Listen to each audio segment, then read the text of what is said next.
வணக்கம். நான் உங்கள் மருத்துவர் சரவணன் பேசுகிறேன். அனைவருக்கும் எனது இனிய தமிழ் புத்தாண்டு நல்வாழ்த்துக்கள்.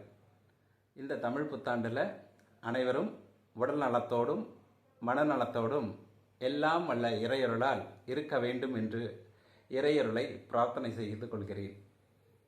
அதாவது, ஒவ்வொரு வருடத்திற்கும் நமக்கு ஒரு இலக்கு இருக்கும்.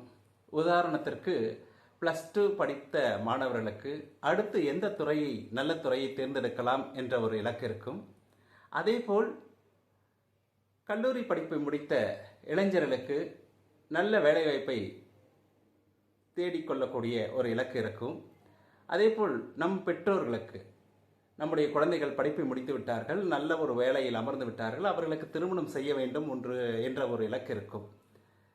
அதேபோல் தொழிலதிபர்கள் சென்ற வருடத்தை விட இந்த வருடம் வியாபாரத்தை அதிகமாக பெருக்க வேண்டும் என்ற ஒரு இலக்கு இருக்கும். அனைவருக்கும் இலக்கு இருக்கும். அந்த இலக்கை வெற்றிகரமாக செயல்படுத்துவதற்கு என்ன வேண்டும்? முதலில் திட்டமிடுதல் வேண்டும், பிறகு முயற்சி வேண்டும். அதனால தானே வள்ளுவர் சொல்லியிருக்கார், முயற்சி திருவினையாக்கும், முயற்சியின்மை இன்மை புகுத்திவிடும். அந்த இலக்கை அடைவதில் மனத்தொய்வு வந்துவிடக்கூடாது, பிறகு மனமாற்றம் ஏற்பட்டு விடக்கூடாது.